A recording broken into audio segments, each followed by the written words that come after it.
Good afternoon, everyone. Thank you very much for joining us for another installment of the Tokyo College Lecture Series. And today I'm very happy to be able to welcome Professor Sheldon GARON with me here in our studio. I think this is the first time in 4 years that we have the opportunity to do a webinar together.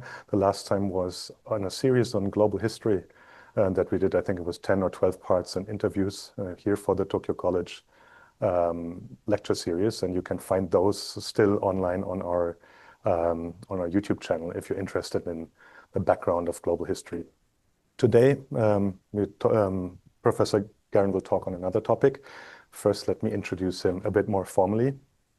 So Sheldon GARON is the Nissan Professor in Japanese Studies, Professor of History and East Asian Studies at Princeton University. He is a specialist in modern and contemporary Japanese history and writes transnational or global history that spotlights the flow of ideas and practices between Europe, Asia, and the United States. Some of his major monographs include Beyond Our Means, The State and Labor in Modern Japan, Molding Japanese Minds, The State in Everyday Life, and Why America Spends While the World Saves. Currently, Professor GARON directs the 5-year European Research Council Advanced Grant Project titled The Global War on Civilians, 1905 to 1945, which is hosted by the Centre d'Histoire at Sciences Po in Paris. And today's lecture, titled Moral on the Home Front, Its Transnational Construction and Deconstruction from 1914 to 1945, is part of this project. Before I ask Professor GARON to begin, let me give a quick outline of today's session. We start with Professor GARON's lecture of around 30 minutes. Then I will ask him a couple of questions, and then we will open the floor to questions from the audience. If you want to ask a question, please use the Q&A function of your Zoom app, which you should find at the bottom of the screen. And with that said, Sheldon, the floor is yours.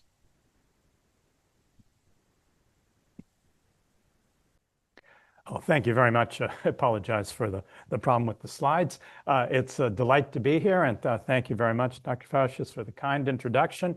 Thank you all for coming here today. So, as Dr. Faustus said, I am currently not in Tokyo, although I am today. I'm not in my home university of Princeton, but I am in Paris, whereas he explained I'm directing a 5-year project, sponsored by the European Research Council, and he already listed the names, so let me talk very briefly about it. This is a project that examines a variety of cases around the world.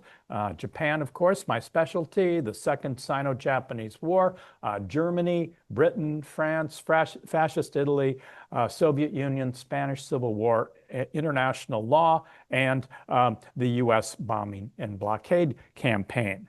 And the central question that this project addresses is an unfortunate one, but a timely one, and that is, how did it become normal in the course of the first half of the 20th century for nations to seek to win wars, not simply by destroying armies and navies, but by attacking cities and civilians?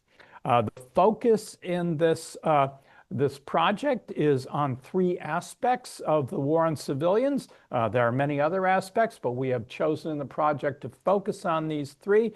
The first is aerial bombardment on the offense and the defense, civil defense efforts in each nation against air raids. The second topic is blockades of the civilian food supply, and on the defense, home front programs to produce, conserve, and ration food. And finally, efforts to demoralize enemy civilians while at home, boosting morale of one's own civilians. Well, the focus of my talk today is not on the first 2, but it's on the third one, about this whole concept of civilian morale, which in a sense actually ties together the other cases of bombing and blockade. And by this point, you should be asking yourself, what is morale? And the answer is that as late as the Second World War, strategists all over the world talked about it, but they couldn't necessarily define it. And remarkably, even though they couldn't define it very precisely, in 1941, in the early years of the Second World War, the British High Command made as their priority for the bombing campaign over Germany, made as their priority not the targeting of oil refineries or of transportation hubs, but the targeting of the morale of the German people, of German civilians. This is a long document here, and you needn't look at the whole thing, except what's in red is very interesting. The idea here from the British and many others is that morale is a weak point of an enemy nation, the civilian morale, unlike soldiers' morale, that one can use bombing for, in this case, one can use incendiary bombing, fire you see here. One can use constant bombing, this idea of harassing action, and you can use this to disrupt and even destroy the morale of your enemy civilians. And if you'll note at the end of the document, what the British are saying is, by bombing the morale of the German civilians, we actually raised the morale of our own population. Well, as I suggested, the British were hardly alone in targeting morale.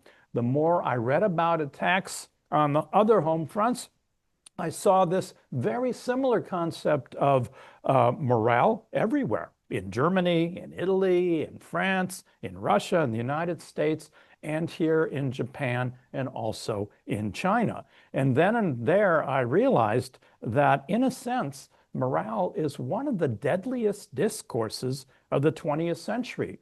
For in its name, millions of people around the world were bombed, malnourished, and even starved. Well, where to start this rather dismal story? Well, I would argue that we can date the modern concept of civilian morale back to the First World War, when, as I see it, three major threads came together. The first one is the idea of blockade. Blockade of the enemy's food supply and also commodities and raw materials that people used and that industry used. And we see the beginnings of this attack on civilian morale fairly early on, even a few years before the First World War, when the British were already planning in a war with Germany to actually center on a naval blockade of Germany. And at the same time, when the war started in 1914, the Germans were ready with their own version of blockade, and that was the infamous U-boat campaign, the unrestricted submarine warfare, designed to do the same thing, to encircle the British Isles and to conceivably malnourish and even starve the British people. So they're both trying to do it. They're both using a similar concept, which they basically are trading back and forth because each side knows what the other is thinking. And the concept is that if you can somehow malnourish or at least reduce the food supply, particularly for the urban population of the enemy and particularly for the working class, that this is the weak link in the enemy's society, that if you can make the working class miserable enough, they will rise in protest against their government, might even rise in revolution, and would demand that their leaders end the war. So that's the theory of the blockade. Interestingly enough, in 1918, that sort of happened. So in 1918, there are dire food shortages in Germany. There are similar food shortages in Austria-Hungary. And the year before, they'd already materialized food shortages in Tsarist Russia. In all three cases, the regime was overthrown. In all three cases, Russia, Austria-Hungary, Germany, they surrender, they get out of the war. So it seemed that this was a successful experiment. And it became a transnational lesson after 1918 that in the next war, after the First World War, that nations might be able to replicate the case or the experiment of 1918. They might be able to demoralize the population such that it led to surrender. So food blockades was the first thread that comes together in the First World War. And the second one is the idea of a morale report. Now, it's interesting that as the First World War went on, it was a 4-year war, people civilians were not used to a war of that length. It introduced all sorts of shortages, the killing of one's family, soldiers on the front, a lot of war weariness, a lot of demoralization. And around 1916, a number of nations began to systematically try and measure morale. They did this by things that we could variously translate in common as a morale report. So we see this in Austria-Hungary, we see it in Russia, we see it in France, and we particularly see it in Imperial Germany during the First World War. They're called Stimmungsberichte, so kind of the mood report. These come out all the time. Every month, every municipality, state sends in a morale report on how morale is, how the food situation is, how war weariness is. And it's interesting that once nations realize that might be able to measure morale, well, then you have a concept that seems much more tangible than before, that it's something that on the defense, you measure it, you try and boost morale, but on the offense, it means it's something you can actually attack. And this idea of the morale report continued transnationally into the Second World War. So the British Ministry of Information, they also had a weekly or a monthly morale report on a very similar idea. Now, the third element that comes together in the First World War is the advent of aerial bombardment. Toward the beginning of the war, the Germans were already launching Zeppelin attacks on London and to some extent on Paris. They killed a number of people. But in the last 2 years of the war, the Germans developed large bombers, the Gotha, and a giant bomber here. The giant bomber had a 7-person crew. And these planes were used to bomb London fairly heavily at that point, and Paris somewhat less so. And it's interesting that when the Germans were bombing London in 1917 and 18, they were using the language of destroying morale. They said that the purpose of their bombs were to create panic and to terrify the quote-unquote morale of the English people such that the British government would surrender. And the British, for their part, were doing much the same. The newly organized RAF, the Royal Air Force, in 1918 was bombing West German towns with these very small biplanes that were not very accurate, and the British quickly determined, as almost all nations would until 1945, that it was very difficult to bomb precisely a factory, but it was much easier to drop your bomb in the middle of an industrial center, and as the British put it, to destroy the morale of the workers themselves. So you didn't have to hit the factory. All you needed to do was hit some working class neighborhood in a German town. This idea of bombing morale became validated in the interwar period, the 1920s and the 1930s. It was associated with a number of influential air strategists, the most famous of whom is this Italian commander, Giulio Due. In 1921, he writes a book in Italian, translated later as The Command of the Air. And Due specifically proposed the targeting of cities and the urban population. Toward the end of the 1920s, Due talked about the fact that a lot of European nations were actually bombing in their colonies or territories like Afghanistan or Iraq, but Due was not impressed with this colonial bombing. Instead, as you can read here, Due said, an aerial action is ineffective or nearly so against a nomad people living in the desert, but it would be very effective, terrifying, and dreadful against a highly civilized people living in large centers of population. In other words, a bomber would get a much better return by bombing a concentrated modern urban society and breaking apart the complex society, a capitalized society where capital cities were a large part of the nation. And Dewey was joined by other air strategists and military writers, probably the most famous of whom in the 1920s was an Englishman named Basil Liddell Hart. Liddell Hart wrote a book in 1925 in which he said stated this doctrine very bluntly. And he talked about a highly organized state is only as strong as its weakest link.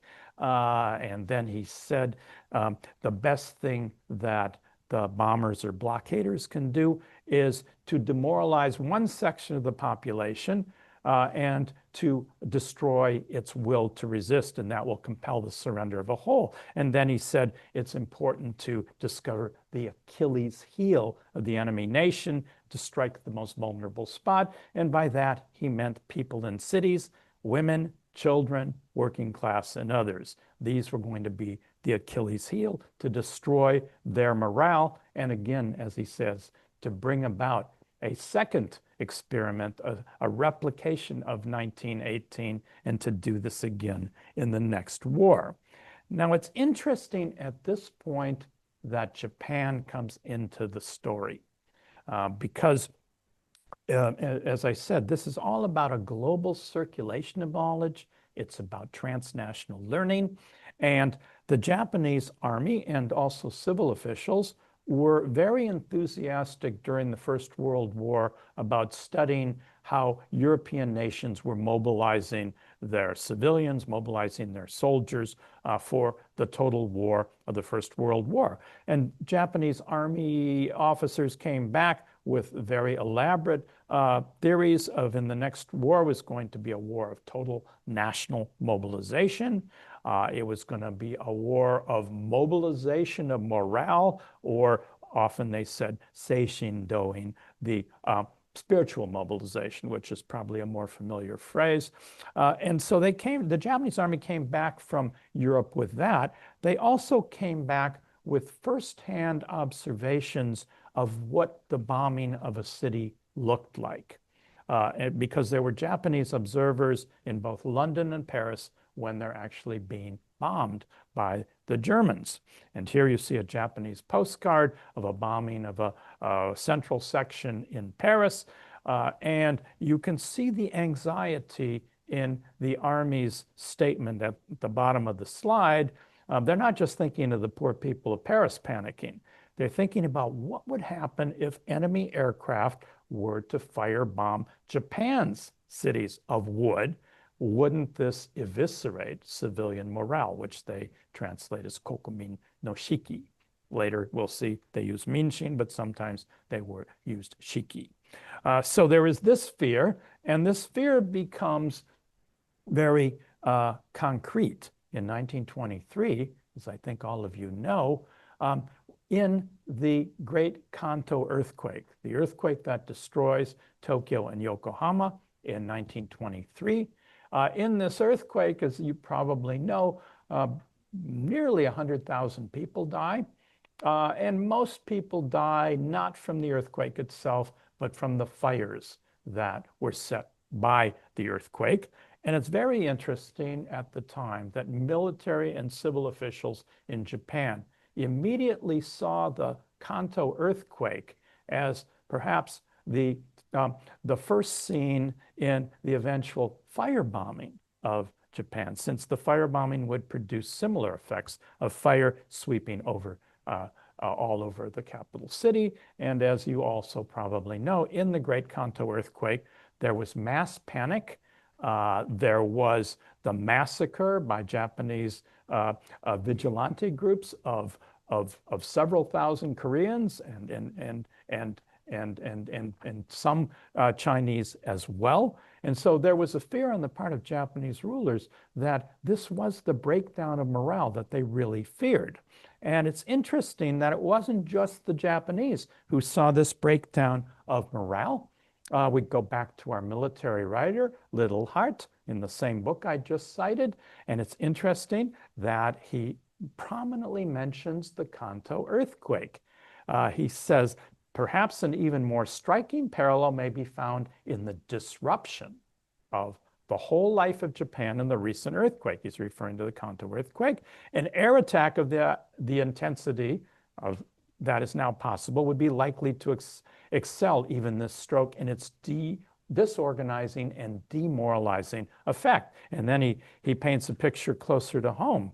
Imagine for a moment London, Manchester, Birmingham, and half a dozen other great centers simultaneously attacked, the business localities and Fleet Street wrecked, Whitehall a heap of ruins, the slum districts maddened. Okay, there's your image again of the working class. The slum districts maddened into the impulse to break loose and maraud.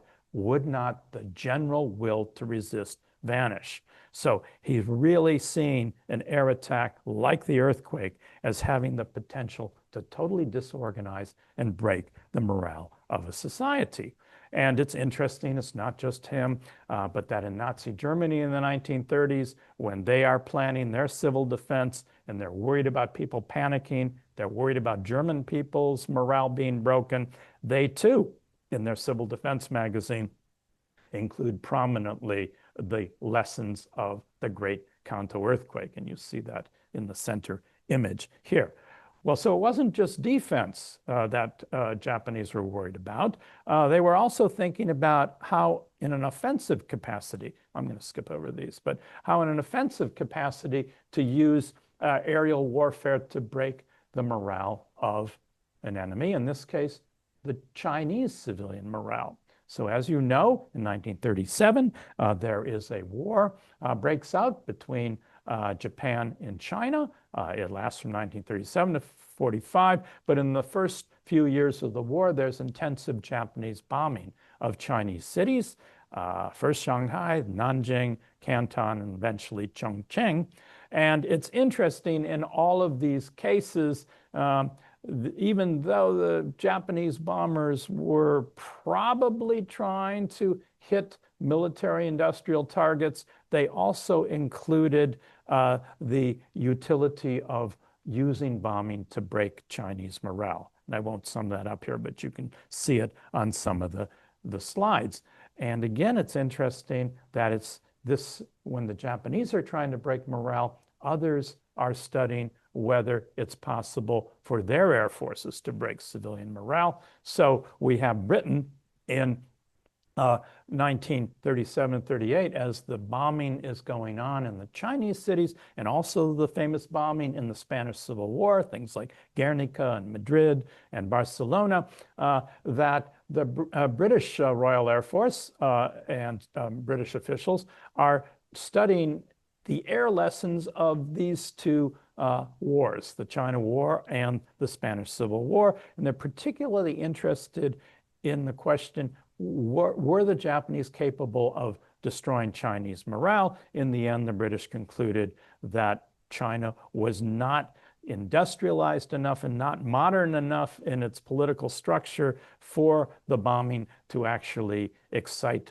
the workers of China and have them put pressure on Chiang Kai-shek. So the lesson was the Japanese didn't bomb morale well enough for the British, but also they didn't think that it was going to work against a less modern society. Their words, not mine, but a less modern society like China. But the British chance came soon enough in the Second World War. This is the first war where there's systematic efforts by large air forces to actually target morale. The British do it with something called area bombing, incendiary bombing, fire bombing, and we know the story a little bit. Massive destruction of about 200 German cities, but the two most prominent were the bombing of Hamburg and the bombing of Dresden. But in the end, the British showed that their bombing alone would not decisively end the war. Hitler and the Nazi regime did not give up, and Germany had to be invaded from all sides, so that bombing and the targeting morale was not sufficient. And this conclusion has led most historians to conclude that bombing really does not break morale, that this is maybe a dream of the strategists, but they think that bombing does not break morale. And on the contrary, most historians and probably most ordinary people think that bombing, in a sense, actually stiffens or strengthens morale, makes the civilians even more angry, more defiant, willing to stand up. But I would say that the end of the war in Japan actually challenges that generalization. And I'm going to argue something very controversial now, that the US attack on Japanese morale was ruthlessly effective even without the 2 atomic bombs. Now, how can I argue this? Well, first, there was actually a massive food blockade against Japan, which I would argue does rather significantly weaken morale.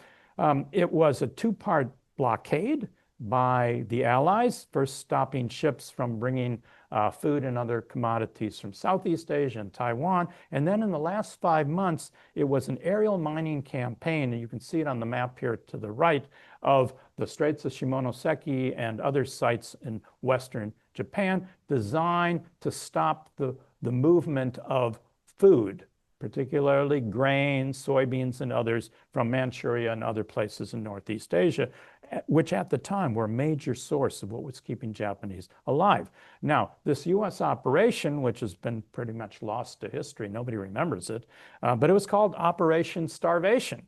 And it was not a metaphor. Operation Starvation, as you can see in the US 20th Air Force's summation, was designed specifically to reduce the enemy population to starvation, to reduce the food supply of Japanese people from 20 to 30%, which would be the difference between actual subsistence and starvation for a large part of the population. And the report ends, blockade was complete and Japan was doomed to starvation. And indeed, the Japanese were badly malnourished by July and August of 1945, in addition to all the other bad things that were happening to Japan, like the atomic bombs, the entry of the Soviet Union, and the firebombing itself. So I would argue that this was a central feature of the demoralization of Japanese people. It meant they really couldn't work effectively anymore. They couldn't serve the war effort very effectively. This was noticed by the leaders as one of the factors on what's going wrong. And then there's the firebombing itself. So if you put aside the 2 atomic bombings, the U.S. Army Air Force ruthlessly bombs the center cities of 64 Japanese cities. This is what Tokyo looked like after a few rounds of bombing at the end of the war. And the U.S. Army Air Force very consciously used psychological warfare, particularly toward the end of the war.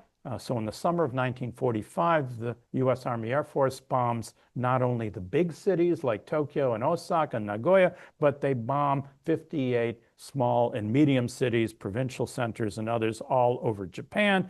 And toward the end of the war, they dropped leaflets like this that basically say, your city's next. So they would drop them on places that they were about to bomb. In the last 2 weeks of the war, they dropped handbills that would have 11 cities or 14 cities on it. And the message on the back of the handbill was this, that in the next few days, the U.S. Army Air Force is going to bomb 4 or more of these cities, but we're not going to tell you which ones.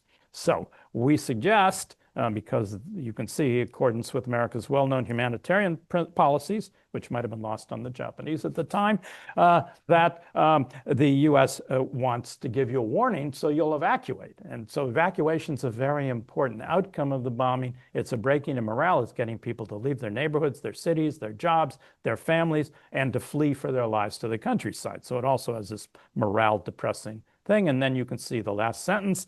The Americans are channeling this whole transnational rhetoric that the people themselves should witness the challenge of bombing and should respond to it by demanding new and good leaders who will end the war. What was the outcome of this psychological warfare? Well, you would have to say it worked because more than 8 million people leave the 6 big cities, or the 5 big cities, well, not Kyoto, but the 5 big cities of Japan in the few months after the March bombings of 1945. This is what Japan looked like, a nation of refugees. The police reports at the time, at the end of the war, found a real collapse of what they're now calling morale, minshin. And again, they're summing up what I just said, that people are fleeing for their lives, they're demoralized, they're hungry, they're dispirited, they have no more will to resist.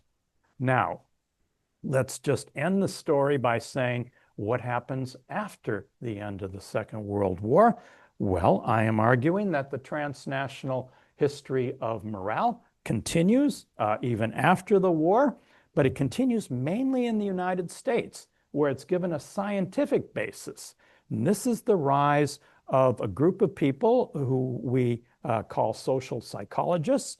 They were very important in what was called the U.S. Strategic Bombing Survey, which was advising the bombers in the last months of the war against Japan. And in the summation by the Morale Division, the biggest division in the U.S. Strategic Bombing Survey, in their final summation, again, I'm not going to read the whole thing, but they say the attack on Japan was an attack on all of Japan, the nation as a whole. It was an attack on morale. It was an attack on the workers. It was trying to induce fright. It was trying to induce evacuation. And it was even at the end trying to turn the Japanese people into potential saboteurs and revolutionaries. Well, that part didn't happen, but the other parts did happen.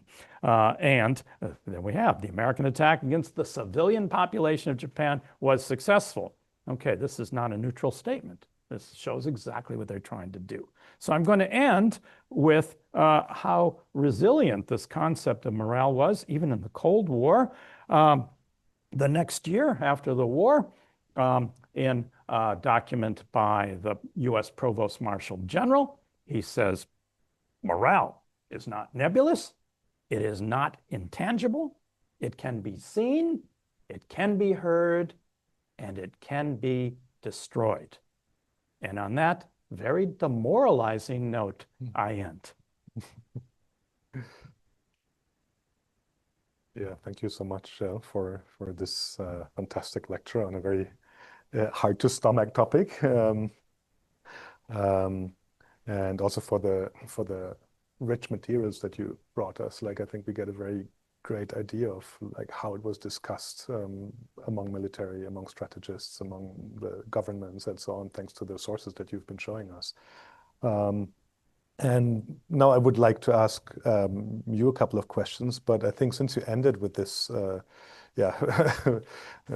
this note that you ended with, and like you talked about the Operation Starvation and everything, I think it's actually good to start with a question that we already received from the audience, which is about the ethics of it all, of course, starvation, and then the cynical notes about humanitarianism and so on that you mentioned.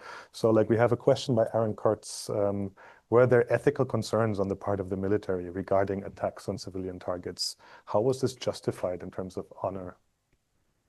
Maybe if you could briefly like respond to that general question, like was there any discussion of like the problems of the ethics of that, or was it like it's war, so this is what you do? So it's always the case that the other side talks about ethics. So the victims, or the nations that are attacked, I should say, since they're not always victims, but the Japanese, when they're being bombed in July and August, are issuing numbers of protests to the Vatican, to the Red Cross and others, and they are saying precisely, this is indiscriminate bombing, it's the bombing of women and children, it's inhumane. So that discourse is very clear. But if you look at the perpetrators, there is remarkably little discussion of ethics, almost impossible to discover. So maybe one of the most interesting meetings, there's a U.S. committee in Washington called Committee of Operations Analysis. And so it brings together civilian experts, Air Force experts, and they are talking very calmly in late 1944 about the upcoming attacks on Japanese cities.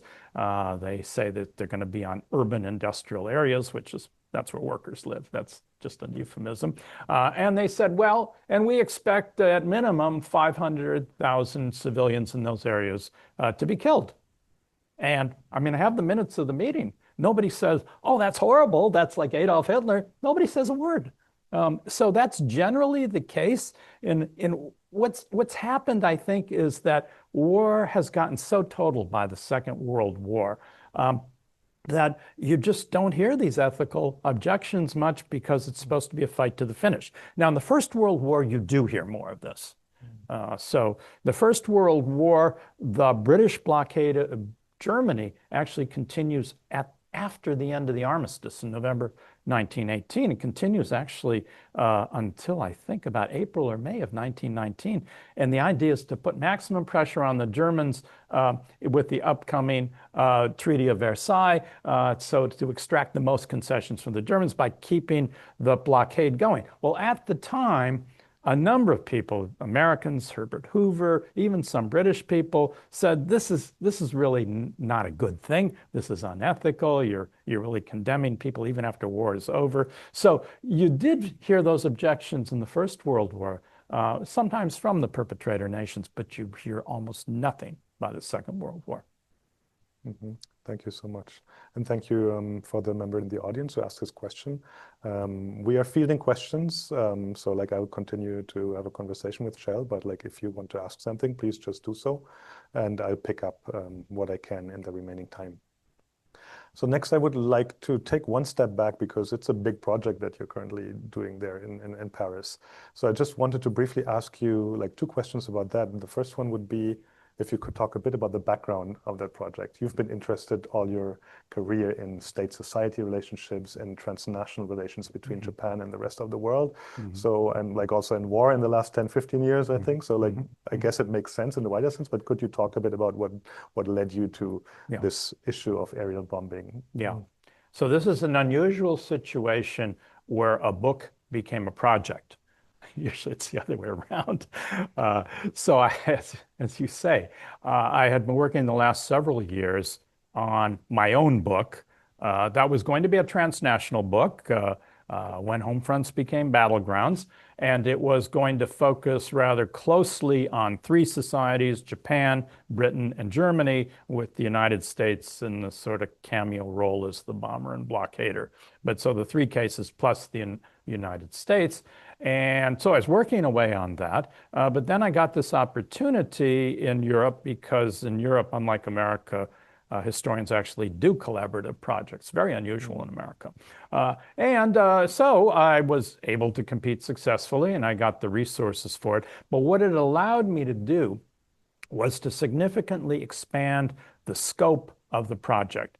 Certainly spatially, it allowed me to include a lot of countries that don't usually make it into the general and global histories of the Second World War. I mean, Spanish Civil War, we treat separately. Fascist Italy, we know almost nothing about in the war. Soviet home front, again, we know very little. And the Second Sino-Japanese War, it has its own literature, but it's rather in isolation from the rest of global events. So I thought it would be an interesting opportunity to bring together a team of younger researchers who were all armed with the languages they needed and archival knowledge. And archives is very important to me in this. I didn't want to make it just like a set of comparative political science study. I really wanted people to go to the archives, but I also wanted the researchers to actually integrate their archival research. I wanted them to talk to each other as they were doing the research. So let's say one of them found something about breaking morale in the German archives, and then I would say, well, I found a very similar language in the Japanese, and then somebody looking at the archives in Rome would say the same thing. So the idea is to integrate it spatially and also temporally, in time.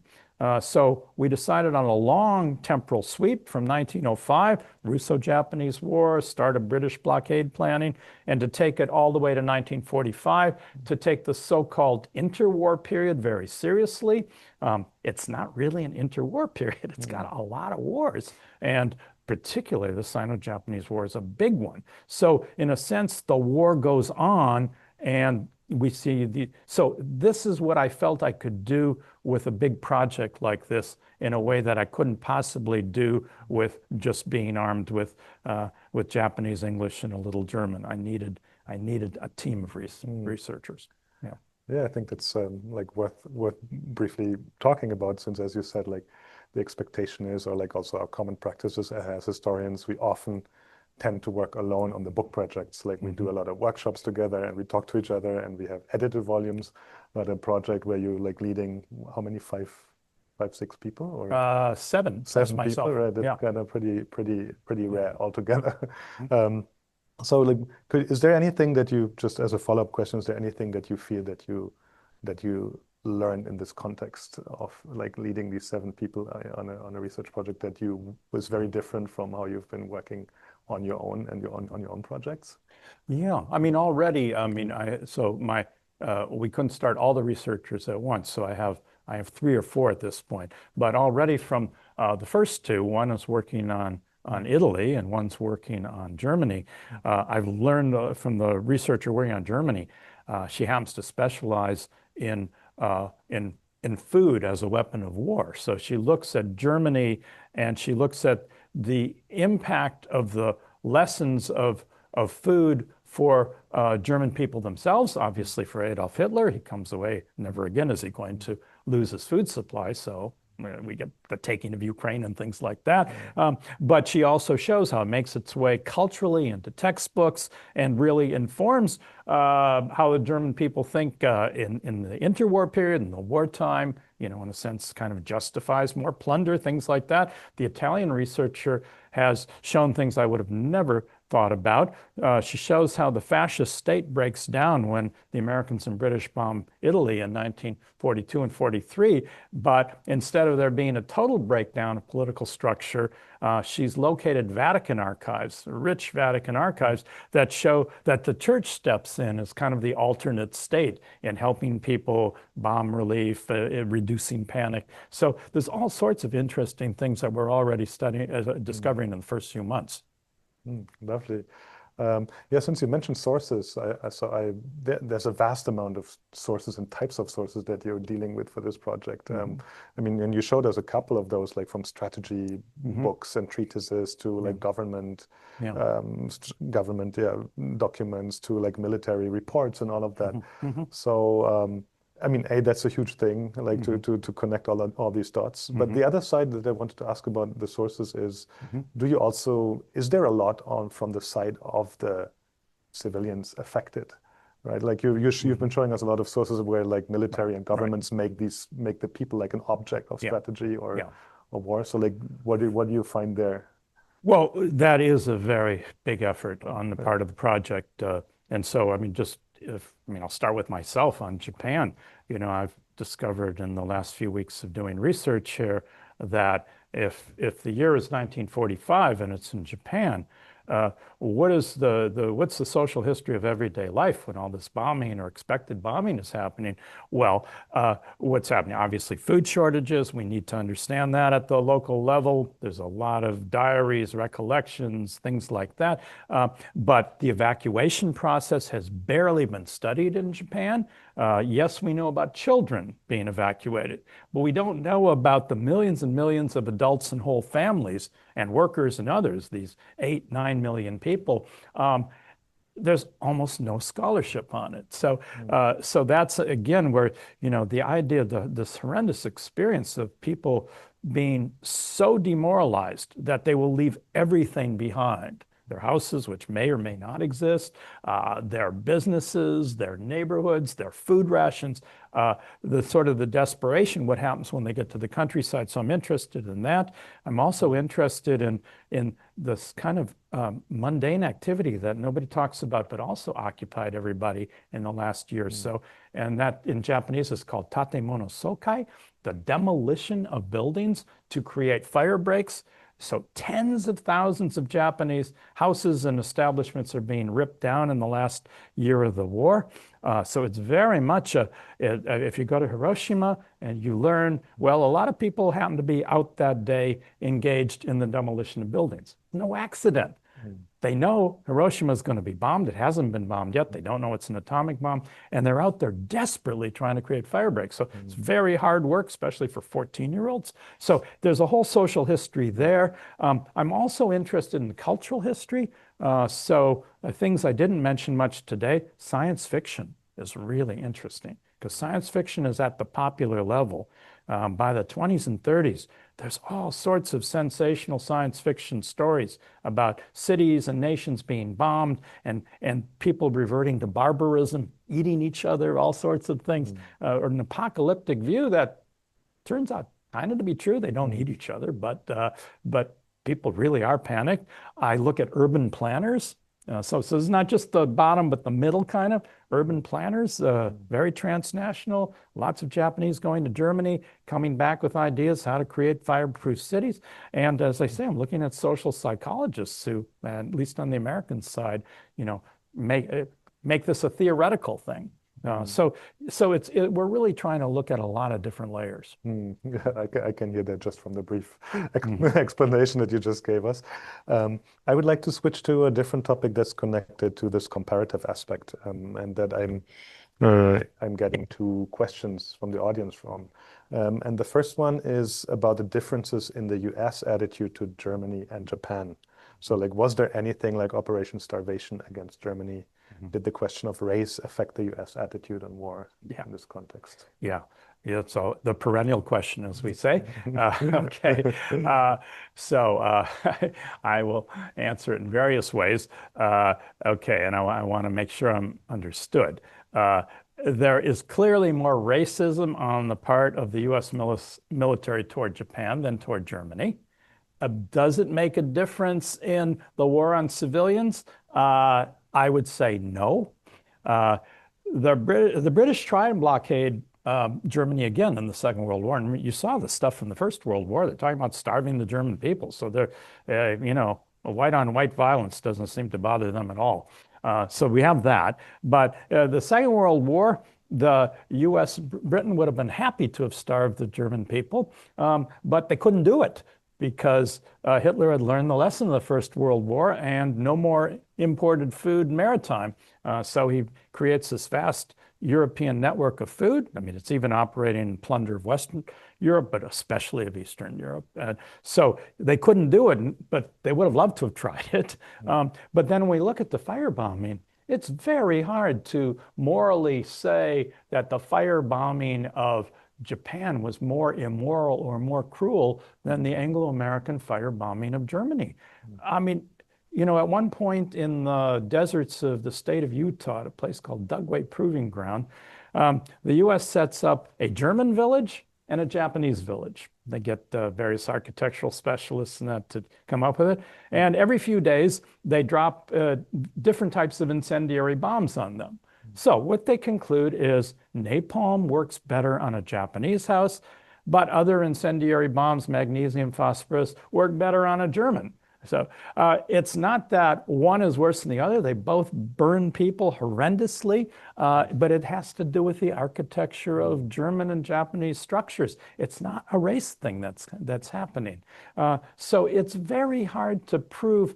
Now, I'm not talking about the fighting ground combat, where I think people like John Dower have a point. The fighting against the US and Japanese has a definite racial component. But in terms of these blockade and bombing things, I don't see a major difference.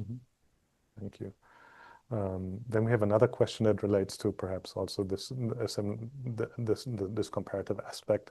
Or you mentioned also transnational learning, right? And also in global history, also talk about this inter-imperial learning, where the different empires or the different powerful states kind of learn from each other. In this case, something very horrible, how to wage war against civilians. And there's one question from the audience now, which is about, did the fact that the enemy also employed the same tactic make the bombing easier? It's not just an ethical question, I think, but also one about learning. For example, the US sees Japan's bombing of China and concludes that it's okay to bomb Japan, and so on and so forth. I mean, the answer to that is yes. I mean, it's not done maybe as consciously as you say, but it's done in terms, you could say there's, think of again, this kind of global circulation of knowledge. on how you win a war by destroying the civilians. And in a sense, things become normalized the more it circulates and the more individual nations do it. So in that sense, it's not a direct retaliation, but it's just, it kind of becomes commonsensical by the middle of the Second World War that, yeah, if you have the capacity, you're going to win wars by bombing central cities and by blockading food supply. You know, to the point, as I said, that there's very few moral qualms about it. So, you know, ironically, at the end of the war, the two greatest destroyers of cities are among the two greatest democracies, Britain and America. In the 1930s, whenever bombing occurred, everybody said, well, that's fascist warfare because Italy, Japan, and Germany do it. But it changes. Yeah. Since you mentioned total war earlier, the concept of total war, I think many in the audience also will be familiar with that. So this idea that basically the whole nation has to contribute and be part of the war effort, not just an army or like a government against another government, right? So that's one of the big inventions of 20th century war, I guess. And you kind of hinted at that this kind of logic became inevitable. Is that like a bit like, is this connected? Could you place what you're studying in the broader context of the history of war in the 20th century and the developments of that, like leading from these, you know, narrow defined wars or cabinet wars of the 19th or 18th century? What's this total war? Is this kind of an inevitable consequence that civilians have to be bombed if the whole nation is part of the war? I mean, there is a logic like that. It's entwined, so we have to be careful here. But so one of the things that becomes clear by the First World War and in anticipation of a Second World War is that wars will be long, they'll be protracted. And the Japanese are already using the word protracted war by 1938. So in a protracted war, you need to demand more resources from a nation than you do in a short war. The wars in the 19th century, sometimes like the Rothschilds could finance them, but this is different. And this is to a 4-year war like the First World War, you need savings campaigns, you need to conscript people to work in factories, you need to recruit women heavily to do various wartime chores. So that's part of it. But as that happens, as more civilians come into the war effort, the strategists, I think it's kind of convenient, but they say, well, if that's what's happening and civilians are really part of the war, doesn't that erase the distinction between a combatant and a non-combatant? And they make that argument, everyone makes it. So again, if you go to the archives, it doesn't matter which of my 9 cases you're looking at, everybody says, you know, the distinction between non-combatant and combatant has disappeared. So in other words, if that's what you reach, then it's fine to bomb an adult woman because she could be working in a factory, she could be working for the savings campaign. So the logic becomes entwined. It's I mean, they want to do that. I mean, they're looking for a reason to do it. But it, again, becomes commonsensical that there are no more idea of an innocent civilian. I have one more question that's related from the audience. It's kind of also related to that comparative aspect again that we mentioned earlier, which would be is there anything that potentially made the bombing of civilians and the bombings of city in the Japanese case more efficient? You mentioned at the end, right, that like in the Japanese case in World War II, it was like effective and efficient. Yeah. Is this related? Like then you also mentioned things like differences in architecture, like very basic material aspects, or is this like a global thing? Like maybe it's also culture related. Like I think that's what the question potentially also aiming at. But you could speak maybe freely about. It is more efficient in the Japanese case. So for various reasons, most obvious you just stated, structures of paper and wood burn really easily. Okay, so, and as I said, the Japanese Japanese cities, particularly Tokyo, Osaka, they're heavily congested by war. So sometimes we think that in the Second World War, the cities get ignored. Somebody has argued that, but in fact, they get bigger and bigger and more densely concentrated because of war industries. So the density itself leads to more destruction in Japan. But there are other reasons as well that are less obvious. Japan is only bombed at the end of the war, and they really, in a sense, don't have time to react. The Germans are already being pretty heavily bombed by 1943. So they have ways of doing it. Also, the mobilization of the Japanese population,